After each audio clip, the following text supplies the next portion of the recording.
Good morning, everybody. I would like to start by thanking you for having responded to our invitation to join us and support us into taking forward one of the important assignments we've been busy with. This is the third year, which is the Pisa program for international student assessment. Pisa,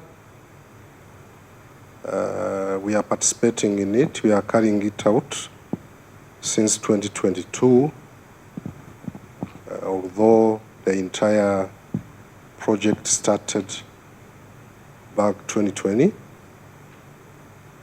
but Rwanda joined later. And it's a huge project. And now we are going to probably take you through it. Some of you who have never heard of it, and then tell you what support we want from you. Pisa had several phases, as I said. Preparatory phase, field trial, what we call main survey, the assessment and administration. And now we are at a critical phase of data analysis and reporting. So we have already administered the assessment, data were collected, data were quality assurance was done, and now we are ready to move to analyzing what came out, the assessment, what the student did. So one of the requirements from OECD, those who own the assessment, is that during the analysis and reporting, we seek stakeholders' opinions. We are going to guide you how to do that. And that's what we are doing since yesterday. Yesterday we met a big team, more than, I think, 170 people. Most of them were education officials at the district level, starting by the vice mayors. It was really interesting to see how people were keenly following what we were saying, how they are involved in the discussions. It was really very interesting. So we plan to do it in two sessions. Today is policymakers and DP's turn to come and discuss with us and try to complete this exercise today, because without doing this, we are not even allowed to proceed with the data analysis, which will lead to the final report, one we are expecting in September this year. So I'm not going to really take longer, because everything is prepared, and we are going to guide you how these discussions are going to be taken forward. So I can only open officially this workshop, I may call it, and wish you good deliberations. Thank you very much. The opening remarks, DG. I understand before we kick off, we need to understand what Pisa is. National Stakeholder Consultation on Pisa. Pisa, what is Pisa? So our DDG will give us more details on that. Okay. Good morning, everyone. We are going to understand exactly what is Pisa. I do believe not everyone here understands what is a Pisa and how is Pisa conducted and so forth. So we go through it, but quickly for the sake of time, and make sure we are catching up the 1 hour we didn't use efficiently. Basically, actually, Pisa. Let me be this way. Pisa started actually its concept in 1997, and the first assessment was conducted in 2000. And since then, it takes 3 years to prepare it and administer it. But moving forward, it's from this 2025, it's going to be 4 years instead of 3 years. And so far, only 91 countries, to be precise, are administering Pisa till now. And if you can see closely, since this is what I've been saying, we only have 9 cycles worldwide where Pisa was conducted. The interval is 3 years to prepare it, and it only assess 15 years old student globally. To be precise, 15 to 16 3 years old student. It's not per grade, it's per age. It's an assessment per age. Then it's focused on real-world application of knowledge, not on memorizing, like not on the curriculum. It is not based on what they're taught, like memorizing the curriculum things, but on how they can apply, they gain knowledge on real life, on real-world applications. Then the result informed national education policy. Also, it's one of the core things that the education reform are based on in many countries. Then only 91 countries has been able to conduct Pisa so far.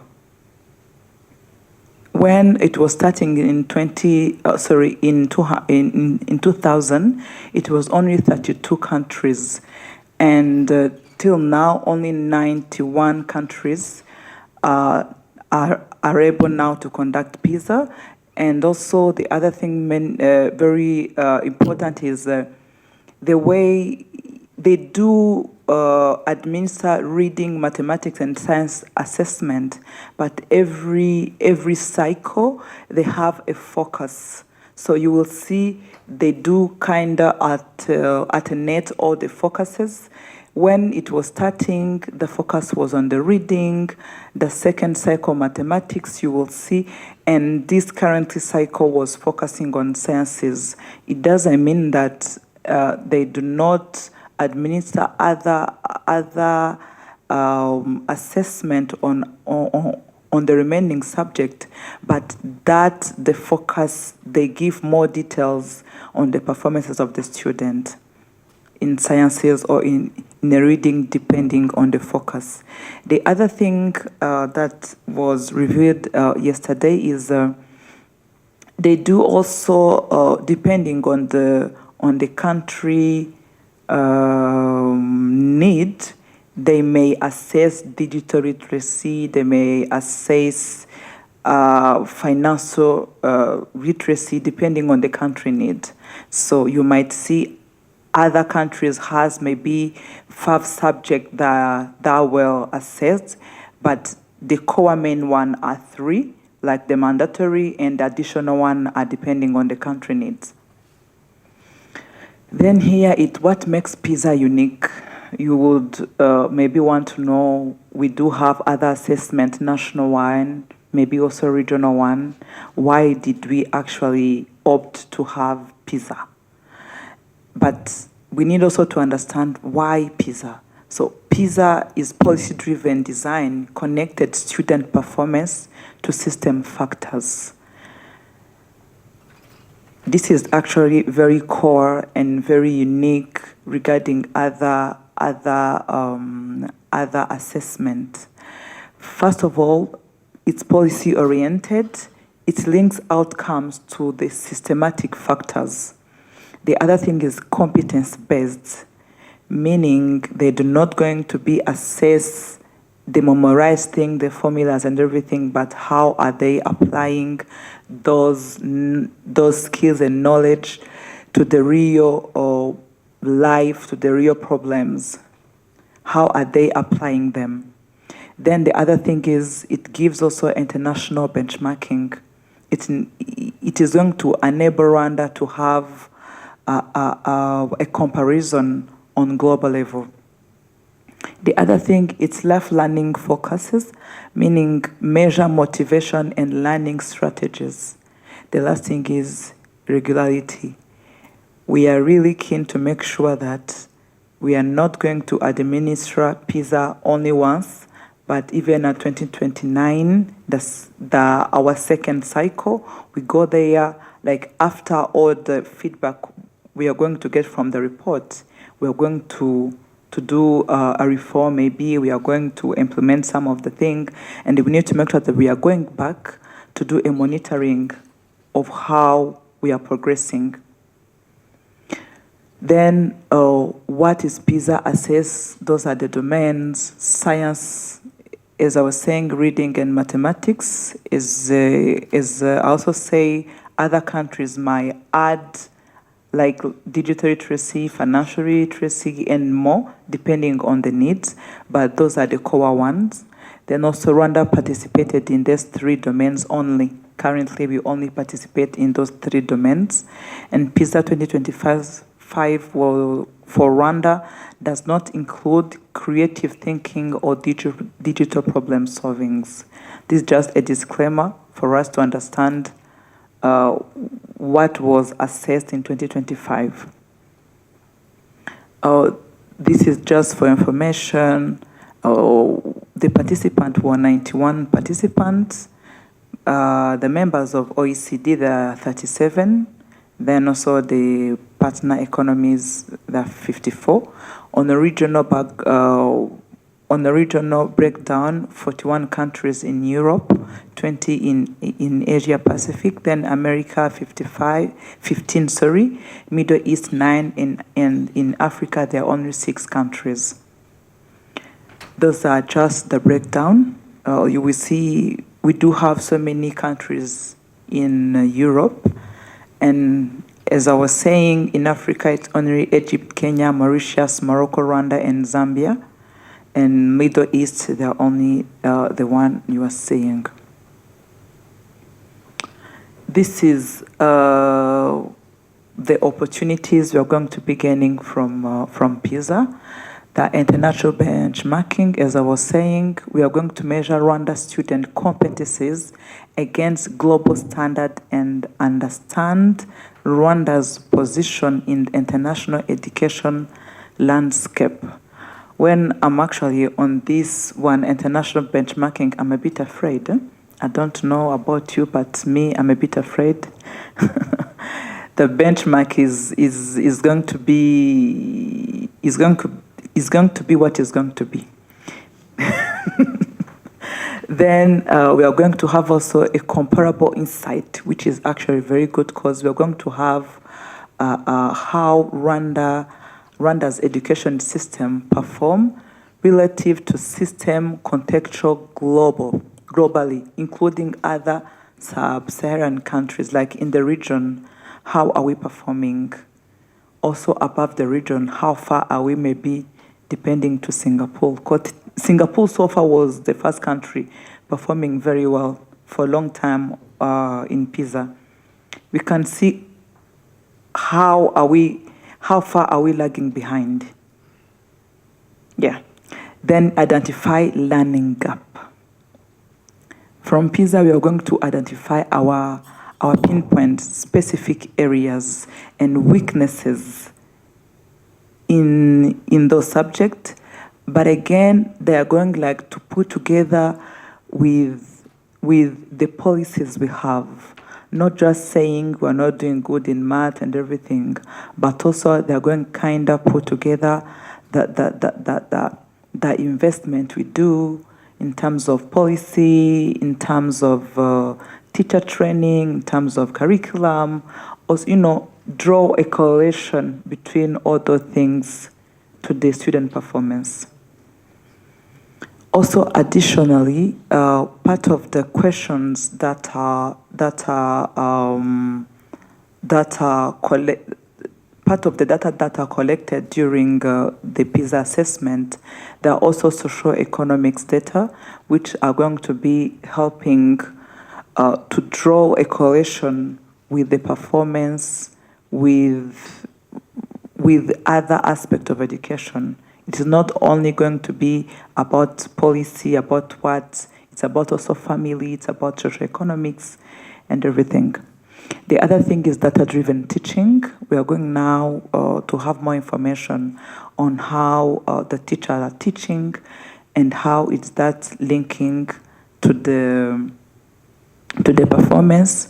Also taking in advantage of having other data from other countries, what are they doing better than us.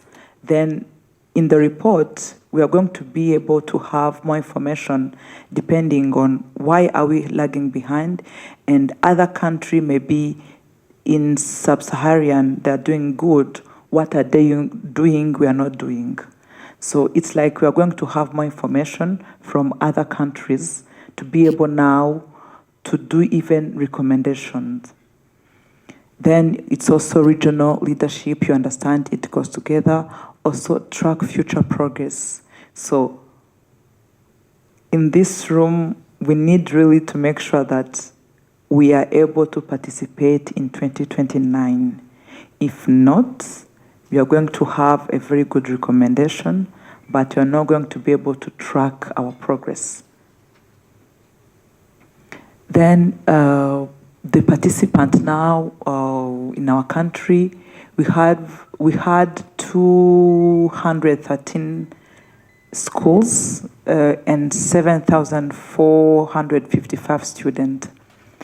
The private school were 18, which is 8.5%, public were 38%, international was 0.9%, and government aided were 52%. We ask yourself why? Why basically? Why the international one didn't be the 52%? But it actually goes with even the numbers of international schools we have in the whole data sets we have, they're not even many. So meaning they can't even occupy a very big portion here. And government aided, they're the one that we have so many. That's why it has 52%. It's actually a very mathematical formula, very easy. According to the number of schools we have, the very big we have, they're going given to occupy the very big number here. Very easy. Then also on the rural-urban distribution, you will see many schools, they're from rural area, because we do have schools in rural area. 75% are from rural area, then 23, they're from urban. Then the boarding and day school. The day school, there's 79.3, because we have so many boarding schools. Then, the day school, there are 79.3, and the boarding school, they're 10.8. Day and boarding, they're 9, almost 10. Geographical, north 46, 30 for Eastern Province, south 57, and 57 wests. I think here we are missing out Kigali. It's where? Oh, sorry. I thought it was the kind of a title or whatever. Yeah, so then this is a breakdown. I think this is a kind of more details on what we saw on the previous slide. Yes, I think I don't know if you want to read it or if I can move forward. In this now, it kind of in all the districts, how many schools we have been able to conduct PISA. Then here we have, this is kind of from data collection to analysis. Sorry. So far, we have been able to finish the data processing. As you know, the assessment was conducted in 2025. We have been able to do the data processing. Then OECD verification is also completed. It's completing this month. March to July, we are going to do national analysis. Then the global release is going to be September 8th. Also, to communicate that it is not Nesa who is going to be releasing the report, it's OECD. So after the analysis, we're no longer going to have any access on it, so they're going to release the results. Then why PISA result actually matters? I think after having that, after having the first slide, we are now really able to understand why PISA matters. Let's say on the curriculum and pedagogy. I think, had anyone had anything about Peru before? Peru developed a competence-based national curriculum using PISA Insight. The first time they went and conducted PISA, the result was terrible. And it went all over the social medias. Peru was ranked behind, I think, almost all the countries. But it actually helped them to do something better. And this is what we actually aim to do. Peru is now doing good. And I can say if they didn't had that insight from the curriculum and pedagogy using PISA, they should maybe be where they were before. So this is something we should be able really to understand, that we are able to do something after having the report. The other thing is teacher policy, investing in teacher training and effective teaching practices. This is what Brazil launched after having the result from PISA. They launched the National Teacher Training Policy inspired by PISA findings on teacher preparation. The other thing is equity and inclusion, addressing performance gap and supporting disadvantaged students. This is Estonian reform focus on equitable access and inclusion, reducing performance gap as seen in PISA data. Actually, equity and inclusion, we find actually in so many countries, UK, I think US also had that problem. So this is now the national stakeholders consultation, why our voice matters. Our voice actually matters because the PISA analysis can't do so without us here. We need to make sure that we are contextualizing and understanding the data, putting in Rwanda's context. This is very important. If Australians can do our report, it's something that is not going to be reflecting our context. That's why we need to participate actively. The other thing is equity and inclusion. We are the one who understand how equity is now happening here in Rwanda, and inclusion, also reasons why. So we are the one even to put a definition on some of the things. Even though it is equity and inclusion, we can explain it better than anyone else. There is that global understanding, but in our context, we need to put it there. The other thing is policy feasibility, ensuring realistic recommendation. You know, sometimes when someone is bringing a project from, let's say, US, it's built on that infrastructure, on that policy, and when it is coming to be implemented in Rwanda, it might fail because the culture is different, the policy is different, even the available resources. So that's why policy feasibility is very important. The other thing is implementation capacity. You understand the capacity I'm talking about here. We need to translate insight into action. depending on what is feasible. Then there is now what is the way forward. So we are going to do analysis and policy, which is established analysis team. I think that has been done in collaboration with also Ministry of Education. We have been able to mobilize one resource. We have also Mr. Ernest from College of Education, also our internal team. We have been able to mobilize resources, and that's the next focus for March to July, to do the analysis and do a draft report. Then there is a stakeholders engagement need to happen, which is going actually to be between July and before September. We need to do stakeholders engagement. We need to do more dialogue for us to be well prepared to understand even the report when it is going to come. Then we need also to do a proper communication. You know, whenever there is a very good report, insightful, and if the communication is not well aligned, if not the narrative is not well done, people might going to go and focus on the ranking rather than on why are we lagging behind and what are the action to do. So we really need to work on the communication and make sure we are the one driving the communication rather than someone who does not even have a clue on what is happening. It is very important for us to understand like this. Actually, I do not have clear examples, but there is some countries join once, and because they didn't do a very good communication, a very good narrative, and be able to drive the communication, they didn't be able to go on the second cycle. And this is not what we want here. We want to go back again. We want to make sure that we are doing this again and again. Every cycle we are there to measure ourselves, the progress.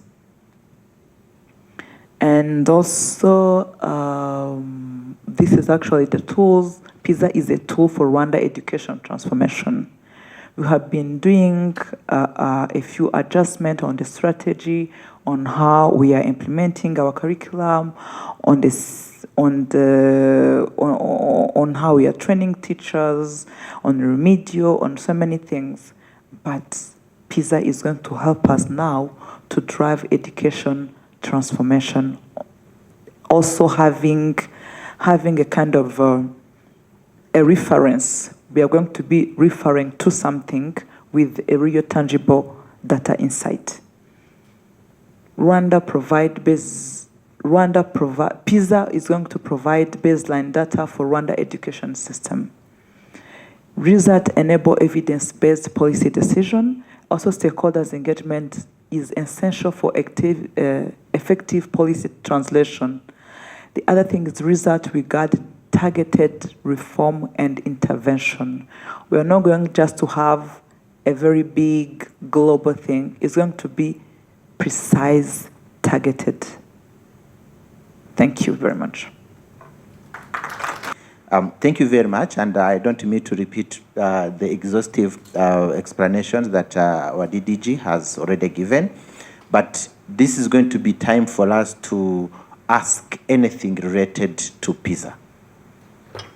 And also, it is not an examination that what did you understand about this formula? No. It's giving you a scenario and use the skills you gain from those things to apply in real life. You will use the knowledge from the curriculum worldwide to resolve that question. So it is not our usual, the way we assess based on what we taught the children. It's based on what they have been able to understand from our content. Yes, they actually measure that. It's basically what they should be able to know at a standard. And if our Rwandan children are not able to compete at that level, meaning we are lagging behind the world. Also want also to also say that the questions we have, I think, correct me if I'm wrong, Annette, I think there are in 3 levels. There are lower, there are medium, and higher. And maybe we didn't do a computer-based, but on a computer-based, it's more dynamic. Whenever the first question was on a lower ground or level, and you are able to respond it correctly, they give you on a bit higher to see if you can respond to it. And if you are able to respond it, they give you another higher. That kind of data we're going to help us, like maybe 50% of Rwandan students have been able to respond maybe at higher level or maybe at lower level, meaning this assessment, it is not to fail the students or to make them pass. It's for us to understand at what level are they. It's not about failing or whatever, it's to be able to understand. So you will see all the kid has been able to sit for that and they have been able to write something, but from the data we are going to know their level now. Then how are we planning the communication?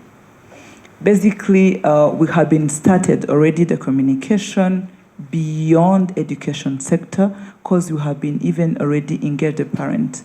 In the yesterday we had parents from district, we had teachers, education officials, and today we had already invited even Minekofin. I'm not sure if they're here. Statistic is already here. Mini Youth, Mije Prof. We already started that communication, and this session is one of them. But we are going to do another like intensive one after the analysis. It is very imperative to have a very clear communication on this. I think everyone understands the impact of the narrative of this report, and we need to make sure that we are communicating very well so that we can have insight turn into action. Is it an international assessment? Yes, Prof. It's not an assessment which is linked to any curriculum. So I was giving an example to some people who are discussing. When we started this project in 2022, some of the discussions were leading to make sure that we push schools and teachers to make sure that they fast track the teaching to complete the curriculum and what. But Pisa is beyond the curriculum. You cannot say it's an assessment linked to US curriculum, China, or what. But it's a melting pot of everything. They measure the skills of 15-year-old student.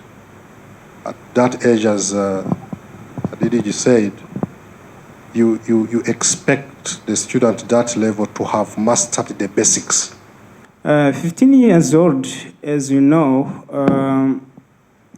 here in Rwanda, most of a large number is concentrated in grade 8, senior 2 around. But in senior 1, there are students of age 15 years old, even in senior 3, even in senior 4, depend on the progress of depend on academic progress of a student. Even in our sample, we have a few students in senior 5. They participated in Pisa. As you know, as you understand, that age is distributed entire different grades according to our education composition. Function of Pisa is informing policy. Informing policy how? In terms of demonstrating, showing the strength of the system. We always sometimes forget about this. Showing where we are doing well, the strength. Showing where we have weaknesses and gaps that need to be field. But again, and most importantly, how fair our system is towards different sections of our student. So equity is another thing a Pisa inform a given educational policy of a country. So when you are talking about informing policy, so what do we really mean? How Pisa comes in? So this is what we are going to try to share with you. And the presentation here is based on the data information drawn from two main sources. The first one is education sector yearbook, which is published yearly, each and every year. Another important source we based on to make sure demonstrate how Pisa assessment is anchored in almost each and every part of any education system that takes a decision to participate. Another source is education sector strategic plan, which is being followed from 2024, which goes until 2029. As I said, those are the education statistical yearbook, which each and every year shows where we are, where we stand in terms of implementing this ESSP, Education Sector Strategic Plan. In that plan, in the ESSP, we have five main pillars. Five main pillars. The first one is access and equity. This is something Pisa looks at most importantly. We have quality assurance, TVET, digital transformation, and some other cross-cutting issues. So I'm going to try to show how Pisa, even if it's an assessment that is taken by 15-year-olds, but the background questions that are asked that accompany this assessment, they cut across each and every corner of any education system. They look into everything. So that's what we are going to try to see here. Let us start probably looking at some of where we are and where we want to go. If we start by the net enrollment, probably are not going to take long time here. For primary net enrollment, we are at 44, and then we are aspiring to be at 65. When we talk about net enrollment, probably we should explain certain things here. This is the number of learners who are at the right age and who enroll in P1. So if they are at 44, and while the enrollment is at 95, this means all other students are beyond 6-7 years. So the net enrollment is at 44, but in ESSP, we want it to go to 65. For secondary, the same thing. We have where we are in the statistical yearbook, but we also have the target. Let me focus on where the students who do Pisa are. If you look at the secondary net enrollment, it's 29.1%. What does it mean? This means that even the Pisa is focusing on a reduced number of students, it affects immediately the sample of Pisa because, as you can see, most of the students we have at that level, probably they are 18, they are 19, etc. So it affects how the sample will look like if, for example, it was 100%. So when we go to the second pillar in our SSP, it's about repetition and dropout. Here, as you can see in P1, we have repetition rate we had in 2024 of 34.7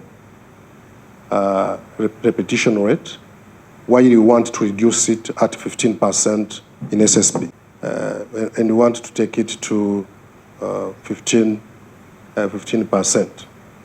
So here, Pisa comes in. In the other background questions I mentioned, beyond the assessment that is done by the student, but in the background questions, Pisa asked about repetition. The Pisa analytical capabilities, so even if the student do the assessment, but they go beyond and ask the student whether they ever repeated any grade.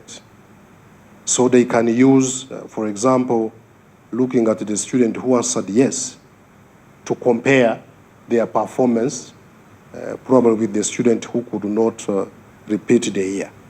So it's Pisa, students are doing assessment, but there are questions that relate to the repetition, and this is part of one of the things you are working on to make sure that we are taking it to the lowest level. When you go to the classroom size, or the number of students, the ratio classroom student, also this is one of the goals we have here in ESSP, where in 2024 we had these ratios here, P1, P2, P3, and we want to reduce them to that level, 46, 46, 46. And Pisa again, although the student, they do assessment, but there are some background questions that are asked in terms of the class sizes. So we provide those informations, and they are even asked in survey questions the head teachers do. So beyond their assessment, but they look at also the infrastructure, the size of the classes, the ratio classroom student. Teacher quality, another thing. It's something also we have in our policies, train teachers, and pre-primary, primary, and TVET. And we have also the target where we want to take them in ESSB. Again here, in the questions that are asked in Pisa, they come back on that, on teacher training. So it's not about an assessment only, but there are some other questions that go beyond this assessment, and those questions are anchored in our educational policy and some of the target we want to hit. Same thing, learning outcomes. You go to disability. I would like to probably take a time and explain here. When you look at Pisa, they don't really focus specifically on disability. It's not like in our practices here, even if we haven't reached the level we want to reach. But in Pisa, for example, in a school where you have the 15-year-olds, and among them, some of them may have some impairments, visual impairment or others, there is no specific provision that provide a specific accommodation to those students. So in Pisa, such accommodations are not provided, so probably they are still thinking about it. So the disability here comes in when the students are asked probably to say whether they feel safe at school, whether they feel comfortable, accommodated. There are some questions that comes in. Probably a student with a given impairment may say, no, I don't feel comfortable at school, but not precisely targeting any impairment. So for us in LAS 2025, we try to include 3 schools, the 3 schools of students with disabilities, and based on the preliminary results, we even realized that in some instances they even overperformed the other student, and some others it's not.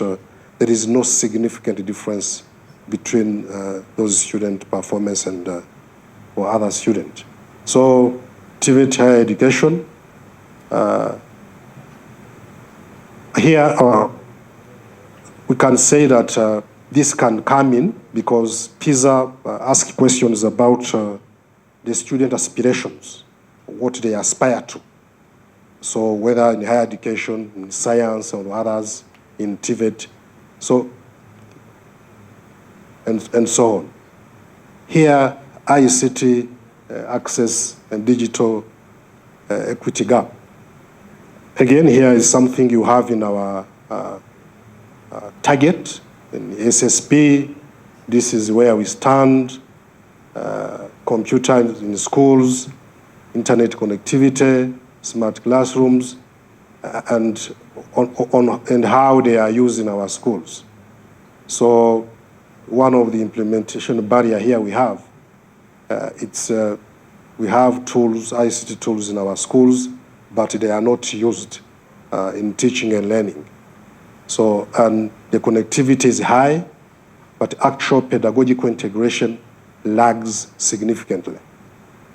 When you have tools, computer in schools, 56%, but when you check how they are used in teaching and learning, only 35.5% of schools use this gadget. So PISA here asks questions about infrastructure, and specifically on ICT, whether the student at school, they assess ICT facilities, gadget, and how they use them. So it's a question which is asked and which comes back to what we do here in our policy and our goals. Gender. This is another area we also have here. Access here, and performance, of course, and this is something which really attract PISA. Even analyzing the performance, they always disaggregate the results into male and female student. So PISA provide the data, break down the data, and show whether there are gender gaps by domains in reading, in mathematics, in science, and this can provide information on how to bridge the gaps between male and female students. And this is also something you have in our policy, in our target. So governance, this is another thing. So when you look at this everything, there are some policy issues. When you look at the statistical yearbook, what it demonstrates, and where we are heading to in 3 years, 2029, there are some policy issues that can be identified and which really relate to what PISA can help really clarify, look into. There are 12, but I'm going to go through them quickly because some of them I have even mentioned them. For example, this one, the primary grade repetition. This is a problem we have in our country, where when you look at the repetition rate, I mentioned it, but look at the on-time completion. When you talk about on-time completion, this means, in other terms, they call it survival rate. I mean, the student who start P1 and complete senior 6 at the right age without repetition, from P1 to senior 6, we have only 13.1. This is a policy tension, it's a policy issue, and others, either they have repeated or dropped out. This is a policy issue, and the primary completion is 43%. The students start P1 to P6. This is a policy issue. PY means it's a policy issue. So high repetition persists despite policy intent, and creating bottleneck that pushes over age student into Pisa target population. So here is a problem, and as I said, I showed the target you have in SSP, but we are still having a problem. We have a gross enrollment rate of more than 95%, but our kids enter schools, but most of them don't complete. And this is a problem for our country, which is aspiring to become a middle-income country in 2025. So Pisa value here, what is the Pisa value here? There are student questionnaire that asks students whether, for example, have you ever repeated a grade, primary, lower secondary, etc. So they can use those data, as I said before, correlation between repetition history and the student performance.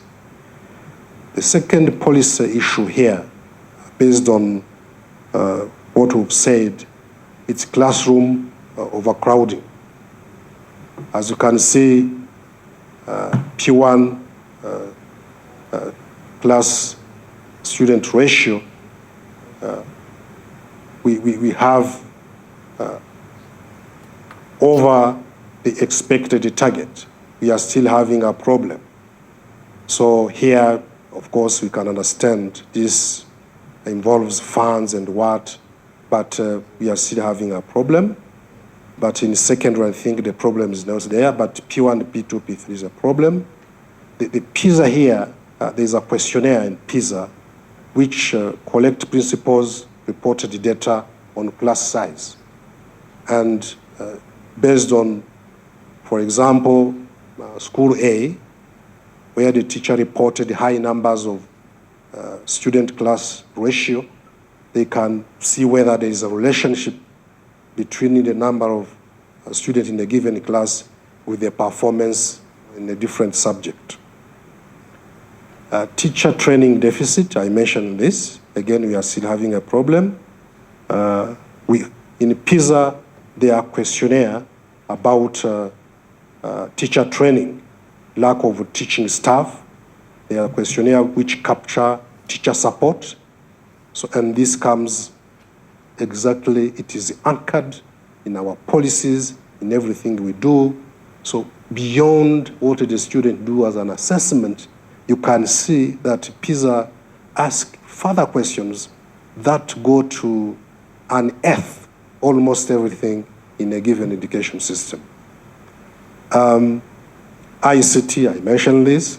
The Pisa asks questions about ICT facilities, questionnaire, to measure digital capital. So the frequent use of ICT, they ask about student self-efficacy in digital tasks. So disparities in schools and home.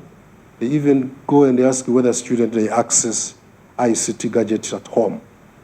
So this is beyond what the student do as a test.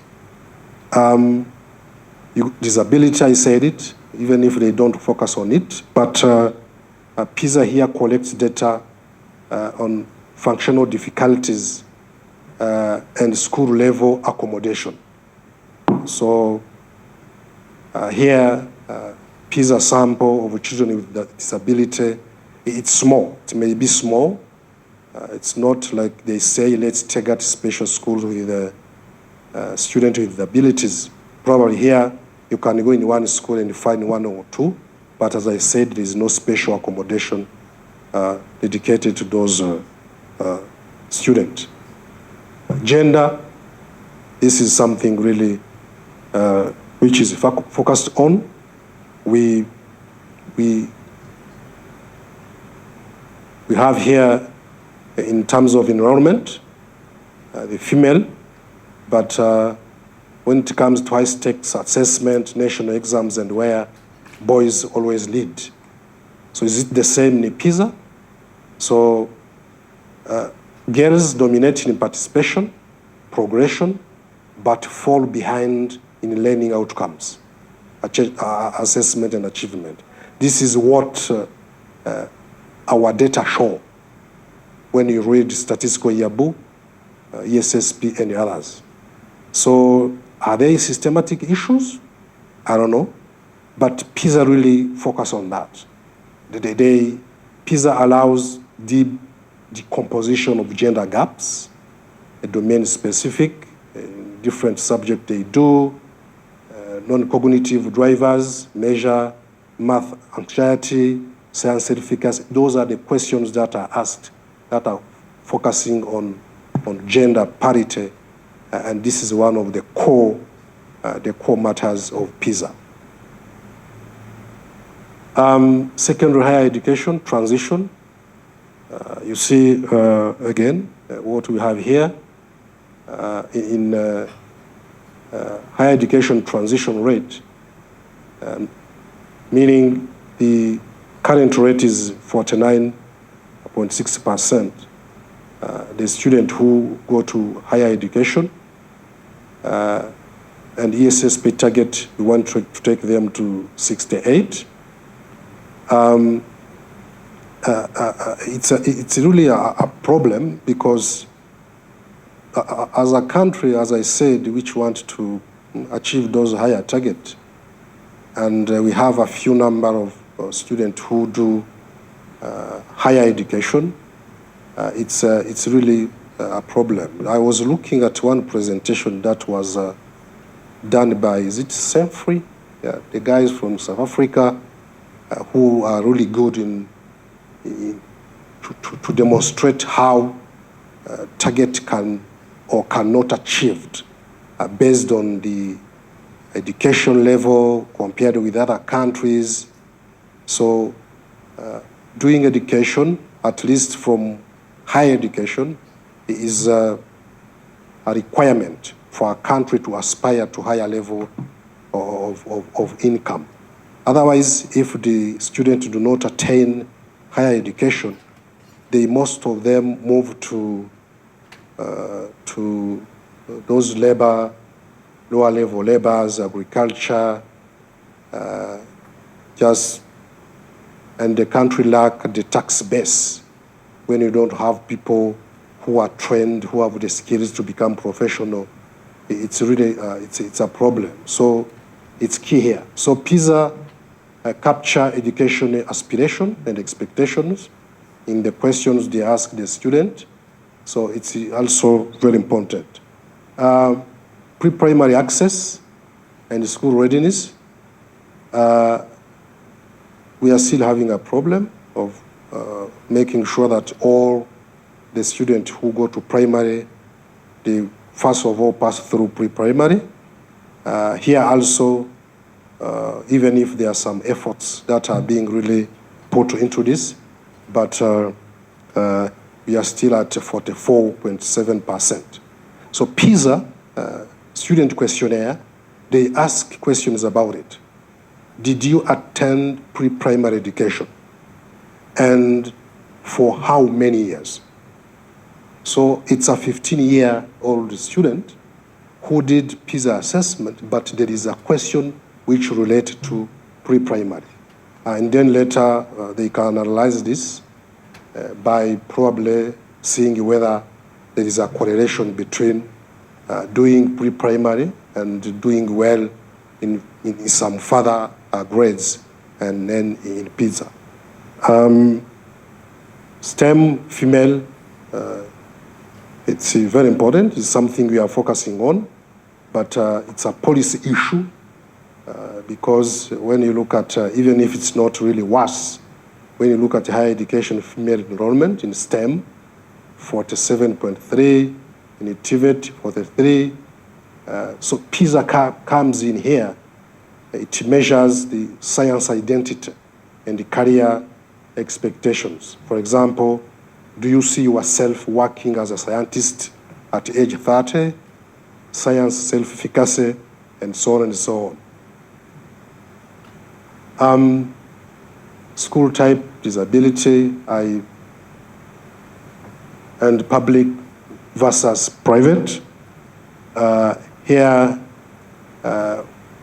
again, PISA comes in here, and the question of equity is very important here. How government-aided schools, public, private schools, and you know it here in Rwanda, it doesn't even require research that private schools are doing well. But it's not in Rwanda only, all over the world.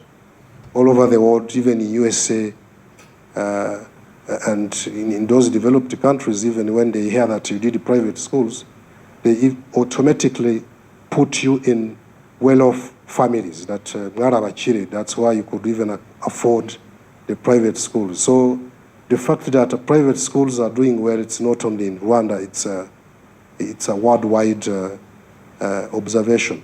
So PISA value. So they really come in this.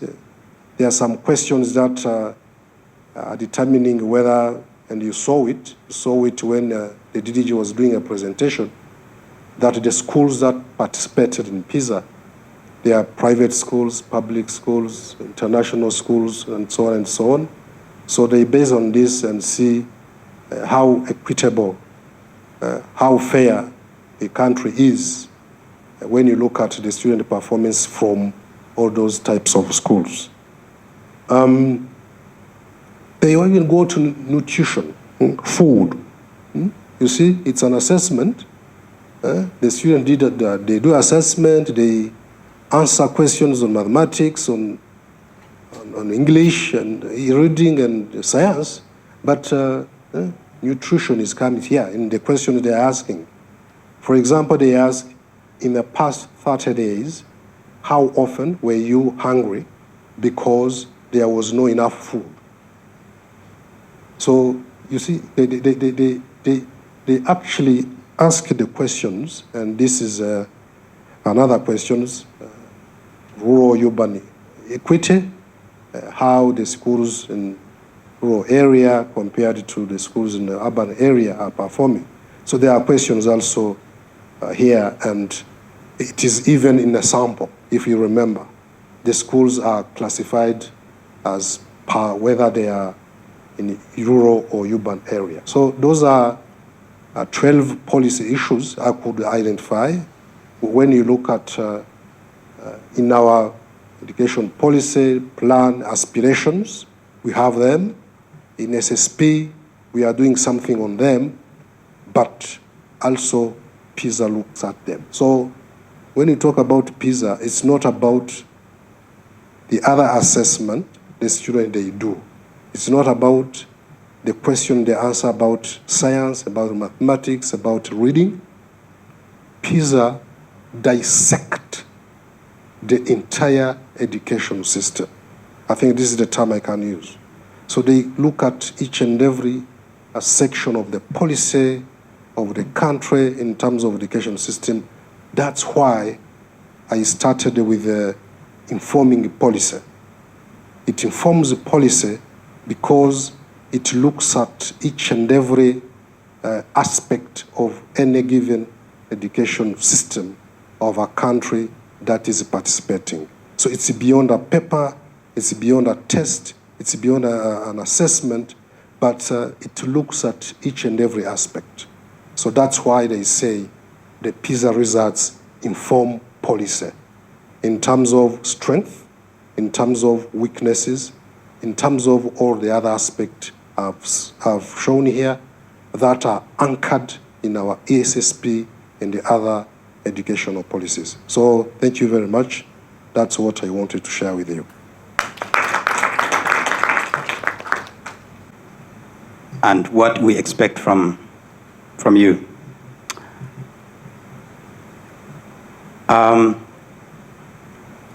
Rwanda has participated in PISA 2025 for the first time. And each country that has participated, its findings are presented in an international report that is done by OECD. That's where each country finds where it ranks in relation to other participating countries. But in that international report, the data might not make a lot of sense or enough sense without considering the local context.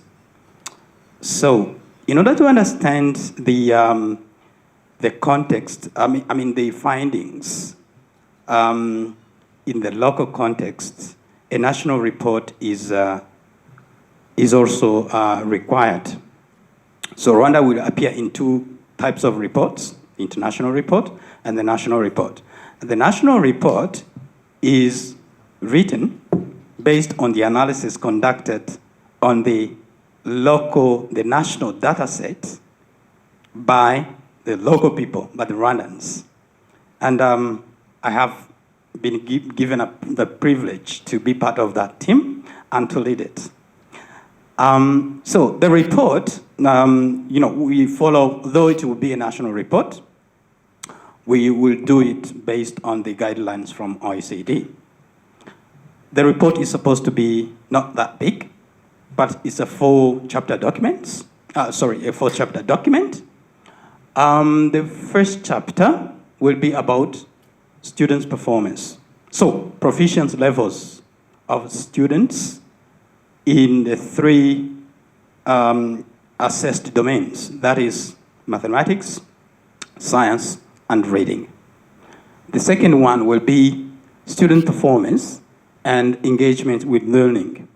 So now that's a further level of analysis where students' proficiency levels in the subjects tested will be analyzed in relation to their level of engagement with education, with learning. And by engagement there, we talk about factors such as absenteeism, repetition, and all those factors. So the question would be like, do students who have high level of engagement perform better than others? Then the next one would be about school resources. PISA collects data on background and contextual information of students. So in the questionnaire given to principals about the schools, they talk about resources, material resources, human resources. So teacher scarcity, for example, digital learning materials, ICT tools, and all those things. So in relation to performance. And then the learning environment. This can be, the quality of teacher-student relationship, how students feel safe, safety at school, and how it might influence or it might predict students' performance. Now, in order to write that report, in a very short time that we have, for information, we'll get the data set from OECD on the next week, right? Yeah, next week, on the 6th. And then we have only a month to produce the first draft of the report. So within 4 weeks, we will have produced a 4-chapter document report. And for us to write it, we need your input. Why? Because we want the report to actually address national priorities. And we cannot sit there as a group of 3 or at the Nesa level to set national reports, national priorities. That's why we bring in stakeholders, education stakeholders, to tell us what do we want, what can we focus on? Because PISA dataset is a very huge dataset. Thousands or even millions of questions can be answered, can be asked and answered, but not all questions can be relevant to every country. So we need to prioritize, and we need to prioritize based on your feedback. So that's why we're here. Doing this consultation will help us identify national priorities, as I said. And the priorities will include challenges and reforms. And we will have to map them to the national policy issues using PISA 2025 analysis framework and PISA questionnaire. And then the feedback we have collected from the group that came yesterday and you will be used to formulate up to 3 research questions that will guide the analysis that we will conduct. The research questions, I think it will be a repetition. This is a question that can be answered only when you have conducted research. It's not a question that we can answer when we're seated here. And I will show you an example of the analysis that we will do. First of all, there will be an indication of a research, a policy theme. And here I've just picked one example. It could be about teacher shortage. And we can formulate a research question which can go like this. To what extent schools in Rwanda suffer from teacher shortages compared to other benchmark countries? Benchmark countries. We'll choose benchmark countries similar to Rwanda that we'll be comparing ourselves with. And PISA asks a set of questions about teacher shortages. And the questions produce the index, which is written like that, staff short. So that's a variable which is, variables that are tested by PISA. And the type of analysis that will be conducted, that's means and frequencies. And then that can be further analyzed at the type of school level and school economic and social and cultural status or socioeconomic status, private schools, and any other background information or variables that has been conducted. And then that can be analyzed or informed by some national policies. For example, we have some policies that talk about teacher shortage, teacher distribution. Some of them are an existing policy, one, Teacher Development and Management Policy, 2024, and ESSP. They all talk about all these issues. So this is a kind of analysis framework that will come up at the end of the consultations. So every question that we will ask will have to be to fulfill these criteria. So objective number 2 is, of course, to prepare us and the public, as some people said, for the shock, the potential shock, actually for the launch. The launch of the international report will happen on the 8th of September.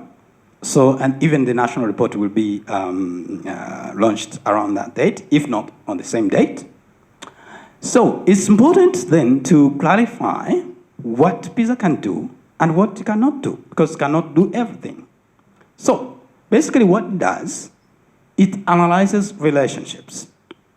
It's about correlations. It's about, does student proficiency levels in science, for example, to what extent is it related to any background information, gender, school location, socioeconomic status? It can also provide comparative insights when we compare ourselves to other countries, participating countries, including our chosen benchmark countries. But there are things that cannot be done, like establishing causality. I remember when we were learning statistics, we were taught there's a phrase that came very frequently, that correlation is not causation. For example, if you find that students from rural schools perform better than urban-based schools, it doesn't mean that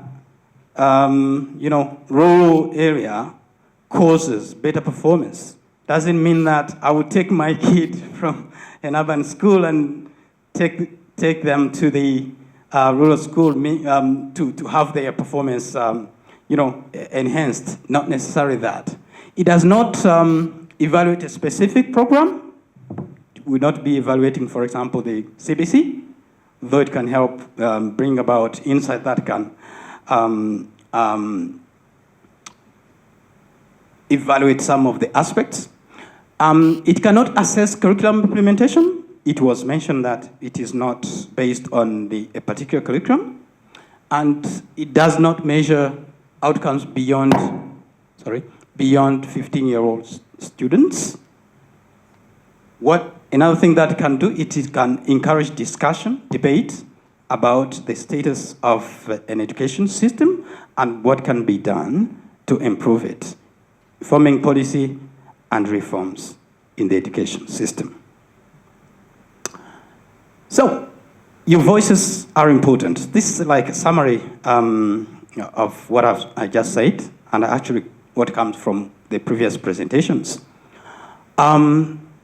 So your voice, everyone's voice will help us set priorities as to what will be the focus of the analysis and the report. We count on your experiences in your different institutions and the way you contribute to education. So from your concerns to national insights, so we will analyze areas you highlight to generate evidence that support improvement, and then your input will lead to actionable recommendations that can inform policy change. And with that, you are not just participants, but you are actively participating in designing the report and the report analysis and writing. So we welcome your input as not just participants, but co-designers of the report and the analysis process. So now that you're informed, you can have your say. You can express your views as to what we can focus on. And to do that, we'll do that in two ways. Before we go for a lunch break, we'll first do, there's a task that we want you to do. We have proposed a sort of questions, research questions, that you can rank, help us to rank based on your experience as to how they reflect national priorities. And then after the break, we'll do some group discussions based on these core areas, Pisa themes, which actually reflect most of the chapters that I showed earlier in this presentation. So without delaying, can I ask, yes, JP to explain further?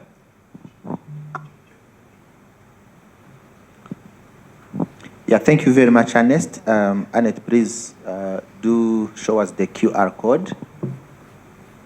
So as Ernest said, we are going to contribute to the process. And what we are doing, we are helping Ernest and the team to understand which questions are more important than the others. So they have suggested a number of questions. There are 15. And they believe those questions are all important, but they want to get our insight. For the team, we felt like these two variables, geographic location and student place of residence, seem to be very similar variables. So we recommend perhaps removing geographic location from that question. So you can simply focus on students' place of residence, association with PISA scores, and then you look to see whether resource availability mediates the association. That's first. Then we felt like the one which I read first should come second, and that one is looking at a joint variable, which looks at socioeconomic background, gender, and geographic location. What is the joint, if you combine those three variables, what is the joint association with PISA scores? And then which school level factors can mediate the association there? That should come second. And then the third question should be gender. What is the association, or what is the magnitude and direction of gender-based differences in PISA proficiency scores? And then how do these differences vary by school type, socioeconomic background, and geographic location? That should come third. However, maybe a question for the team. We were a bit confused about the difference between school level factors and resource availability. I know there was a table at the end, but we weren't quite sure about that difference.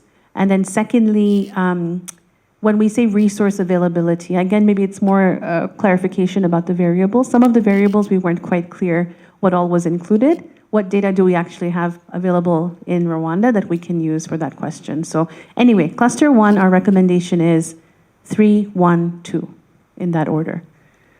Should I move to cluster 2? I continue, okay. Cluster 2 seems to have been missing now from my, Ernest has taken cluster 2. Okay, cluster 2, I'll just read the order first because otherwise it's a lot. Yeah, my friends have shared with me.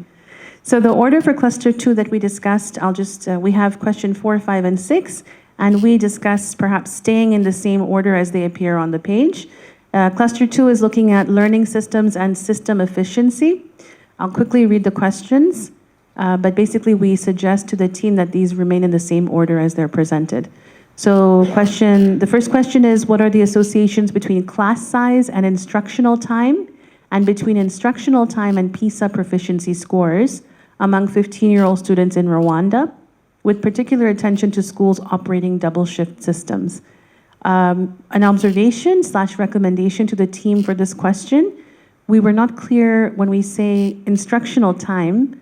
Are we talking about instructional time as per the calendar on the school schedule?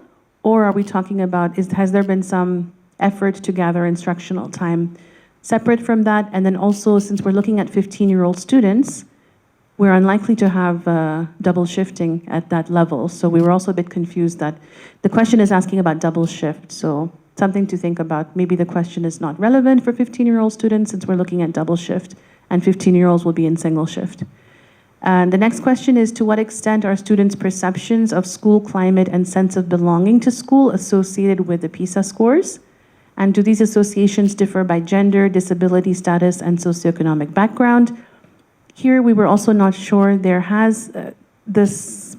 not sure how the data has been gathered or will be gathered around students' sense of perception of school climate and sense of belonging. It might be a little tricky to gather this data that is valid data from 15-year-old students in Rwanda if they've not taken these kinds of surveys before. So accurate data might be an issue here. If the system already has this data, then perhaps it can be used, but we were not aware in our table of that data being available, sense of belonging for 15-year-old students. But anyway, we leave the question there. And then the last question is, what are the PISA proficiency levels and score distributions of 15-year-old students in Rwanda who have experienced one or more episodes of grade repetition, and how do these differ by socioeconomic background, gender, and school type? So we discussed that, of course, this is an important topic, repetition, for the government. So some of us felt it might go higher up, but anyway, as a team, we discussed they stay in the same order. Final cluster, cluster 3, is focusing on resources, ICT, and teaching materials. And we had some disagreement at our table about this one. So things are getting exciting now. So the question is, I'll go the order that some thought it should be 897, others thought it should be 987. Now I'm going to read the questions. Question 7, what are the relative associations of IT access, frequency of actual use, and digital skill confidence with PISA proficiency scores? And do these associations differ by school geographic location, urban or rural? Question 8 is, to what extent do access to science lab resources and STEM-related academic aspirations differ by gender and school resource level among students? And what is the association between lab access and PISA science proficiency scores? And the next question, the last one, is, to what extent does student access to textbooks and teaching and learning materials moderate the association between socioeconomic background and PISA proficiency scores among 15-year-old students in Rwanda? And is this moderating effect more pronounced among students in rural or low-resource schools? Okay, so basically we have ICT access, the association with between ICT and PISA scores. We have STEM, science lab, and STEM-related, the association between access to those materials and PISA scores, very basically. And the last one was around student access to textbooks and teaching and learning materials. So one quick recommendation on the last one is we're talking about access to the textbooks and teaching and learning materials. However, we don't talk about frequency of use. So we recommend to the team, in the first question I read with ICT access, there was actually a variable frequency of actual use. So for the textbooks, if they exist and if there's access, that's one thing, but whether or not they're being used is a big question. So we recommend that the team looks at that potentially as a variable. And some at our table thought that it should be science lab, resources, and STEM-related. That question should come first, then teaching and learning materials, and then the ICT. And the rationale here was that because PISA primarily looks at math and science, that perhaps that question should come first. And on the flip side, some of us felt that the textbooks and teaching and learning materials are very basic, and students need to have access and be using those materials in order to move forward from that point. So we again had a question here about teaching and learning materials. We were not quite clear what the variable includes. And when we look at the yearbook linkage, we saw somewhere pre-primary, something about pre-primary material and textbooks, which we felt it's not very relevant because the students are now 15. So pre-primary material, if that's being looked at under TLMs, it doesn't really make much sense. So that was our thought process. I think what came up to us across a lot of these questions, excuse me, is looking at the variables, maybe to understand them a bit better and see what data we have, as I said earlier, because in some cases, if you look at the fine print, we may not really have data that makes a lot of sense for that variable and that question. So maybe a really deep dive at the variables and see what data is available in making the decision around the questions to look at. And secondly, looking down, I think when you have the findings, what are the actual actions that are coming out of these findings is also very important. So that's all from our team. Thank you very much. Back to Annette. Maybe you should give them flowers. they have worked.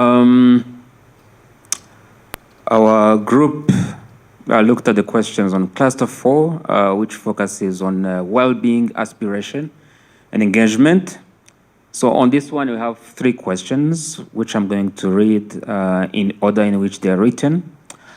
So question number 10 is, how do educational and occupational aspirations differ by gender, socioeconomic background, and geographic location among 15-year-old students in Rwanda? And which school level factors are associated with high aspirations for post-secondary education? Question number 11, to what extent does participation in Rwanda's national school feeding program attenuate the association between household food insecurity and Pisa proficiency scores among 15-year-old students? And are differential learning disadvantages observable among students at the secondary level for whom household contribution requirements may constitute a barrier to feeding program access? And then the last question in this cluster, what are the associations between student truancy, school absenteeism, and indicators of school disengagement and PISA proficiency scores among 15-year-old students in Rwanda? And how do these associations differ by a socioeconomic background, gender, and geographic location in ways that may inform the calibration of Rwanda's early warning and dropout prevention systems? So we ranked these questions in this order. So the last question ranked number 1. We believe that dropout is a big issue. It's one of the government priority. So getting some insights on these based on these variables that are in these questions would really be helpful to understand association of these factors. So if PISA analysis can really help us gain more insights into this question, that would be great. And then the second question, the question that ranked second is question number 10 about educational and occupational aspirations, differences by gender. So we know for post-secondary education, we tend to see that the number of females into post-secondary education tends to go lower. So understanding the factors, actually understanding how our children in these areas have performed can also give us some insights and give some information to policymakers on what needs to be done to ensure both females and males have access to post-secondary education. So the question around school feeding ranked number 3 in this cluster because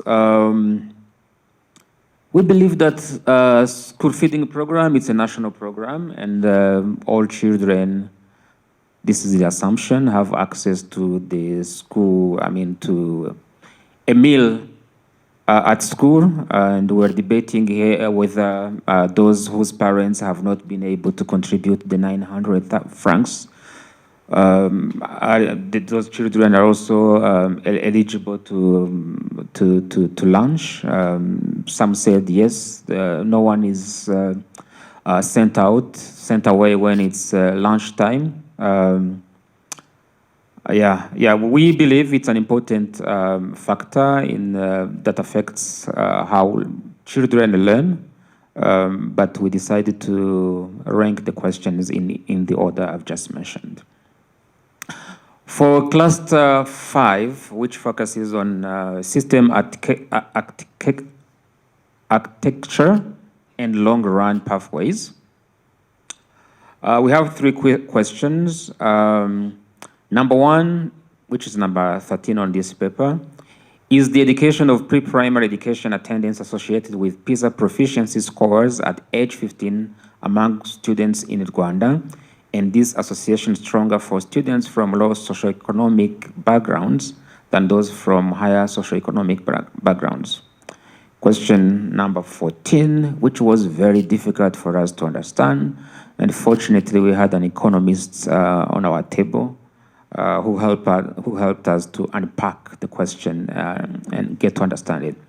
So what proportion of the total variance in PISA proficiency scores is attributed to between school differences versus within school differences as quantified through intra-class correlation coefficients, and which school level characteristics are most strongly associated with school mean proficiency scores in Rwanda?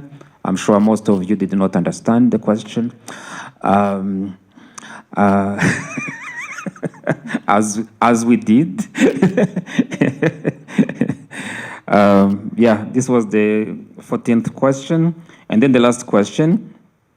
Is there a statistically measurable difference in PISA proficiency scores between 15-year-old students from refugee or migrant households and their non-immigrant peers in Rwanda, and which school level or system level factors are associated with more equitable proficiency outcomes from these learners? Thanks to T, we were able to unpack question number 14 about these coefficients, correlations, all these things, and we end up agreeing that this is really this question ranks number 1. So the point we got here is that it's okay to compare, let's say, schools in the urban areas and in the rural areas. It's easy to see the variation. Say, for example, Eastern Province outperformed Eastern Province, for example, but there are variation within schools in that high-performing schools. There are variations. So it's very important to understand also factors affecting learning within those schools, irrespective of whether they are urban or rural area. So T, feel free to come in if I'm misrepresenting the group on this question. And then the question that we ranked number 2 is question number 14 about the pre-primary education attendance. This is a priority of the government of Rwanda as well. So the government is investing a lot of money to ensure all kids have access to pre-primary. So it would be interesting to compare children who had a chance to go through pre-primary and those who did not have a chance. So how did they perform? And what does this tell decision makers, policy makers, what needs to be done, whether the investment that is going into pre-primary is worth it or something should be done. And then the last question, question number 15, we ranked it number 3. We felt that we might not have enough data about refugee children and migrant households. Yes, it's important to understand how these children from refugee families and migrant households are performing, but we doubt that we might have enough data that really can give us enough information on this one. All right, so this is what we came up with within our group. Thank you.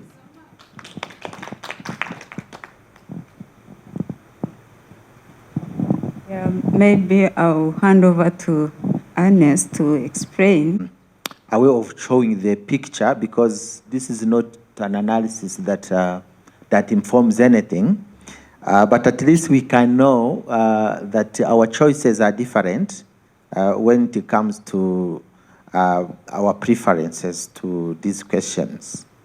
For instance, our first choice, is showing a mixed kind of feeling, because the 6th question is ranked at the first choice by 2 people. So others will have just different ideas, but there are questions which are not selected at the first choice. Maybe that can be mentioned, like the 10th question, like the second question.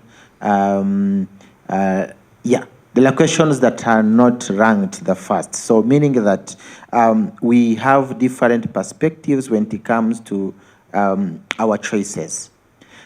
For this, at the second choice, we tend to put question number one.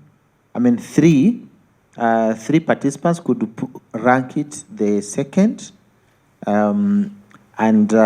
Remember, the first question for the first choice was also there, just by one person. So meaning that the first choice, I mean the first question is important to two people that they can, to three people that they can put it either on the first choice or the second choice. So at the third choice, question number 6 comes again. So meaning that maybe question number 6 seems more important than others because it is the most selected by many participants, at least among the 3 first choices. What is the question about question number 6? Yeah, research question number 6. That's how we ranked them in the morning before we went for lunch. She touched on one important aspect of Pisa. And please bear with me if I quote you wrong. You have to expect who we are. Yes, that's the English proficiency level we have here. It's a reality. It's a reality. And probably doing the other analysis, probably looking at math questions that not too much wording, and analyze them compared to others who have a long, complicated text to understand. But our student, if we have taken a decision to deliver instructions in English, we have to head there. Because it would be like an ostrich, which runs and probably there's a danger, and then somewhere in the sun, it buries her head and then thinks nobody's seeing. So let's face the reality, and some of them we know them, but continue to invest in what we are doing to improve, as Joanna was saying. But at the end of the day, our students need even to understand those we are calling hard questions, and those are part of international standards and benchmarks we are talking about. It's international. So we are trying to box, to frame Pisa within what we have here in our curriculum. But remember, we said, where do we stand on international arena using international benchmarks? The other language which is used, it's part of the assessment. So if you remove it, you'll be removing some of the standard. But I agree with you, and I understand. However, there isn't only 2 types of reports. Beyond the global report and the national report, you have to do and analyze following OECD instructions. Countries can go beyond just 2 reports.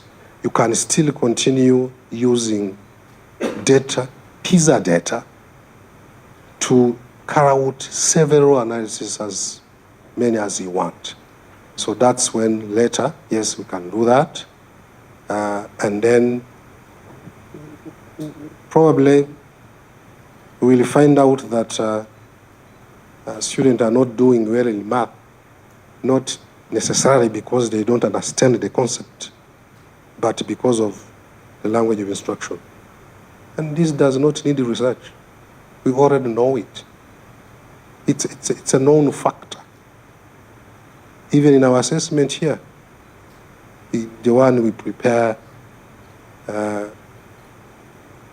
last year and even before last year, we started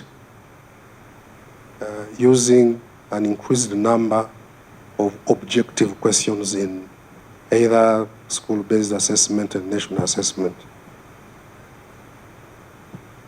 Our thinking are, you are asking a P6 student, knowing their level of English proficiency, to explain ABCD. And we know they are struggling. But when you give him or her to probably choose between several answers or aspect or rearrange or do what, yeah, he or she may remember. But we don't forget that explaining and describing, those are other skills students need. But the analysis we did, we found out that students did well when we started increasing the number of objective questions. Why? Because they are struggling to express themselves, to write down their ideas, because they don't have the means, the tools allowing them to do so. So it's a known fact. Probably, yes, it can provide some further insight, but we already know it, that when you are trying a Pisa, the trial Nesa talked about, you could see a trend where the student could answer multiple choice questions or other questions they are asked to just choose. But when it came to where they have to justify and write down further explanations, they were just skipping those questions because they didn't have, even if they had certain ideas, but writing them down, it's a problem. Yes, we can do several analyses as you proposed. So beyond those strict reports that are developed and drafted following strict OECD guidelines. So that's the only comment I wanted to say. And I would like to really thank you.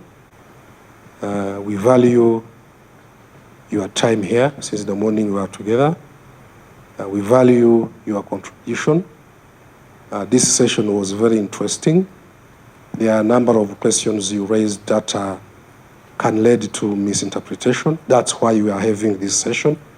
We have many questions that can even be dropped because we want only 2 to 3, maximum of 3 questions. The way probably they're multi-dimensional, it's because there are only 3, and yet the variables you have to look at, there are many.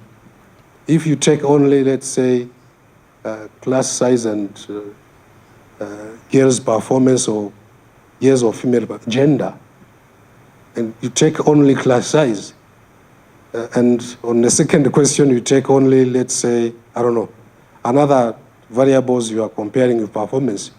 So the other entire education system I was talking about in the morning, you will have analyzed only 2 or 3 things, and yet, as you saw, it touches on everything. If it allows to take, let's say, 5, 6, or 10 research questions, maybe you can reduce the different variables within one question. But it's only 3? Is it 3 or 4? Up to 3 only. That's why you see there are many variables that are in a sort of a soup of variables. So we will probably, again, need your support when the results will be published, because we will need to get some ideas and input how what will be revealed will inform policy and how some actions can be taken to implement them. So before I can probably finish, we told you in the morning when you were responding to TT questions to have to involve other institutions, other people beyond Mineduc. We told you that there is a steering committee, as I said. So we have here members of that steering committee.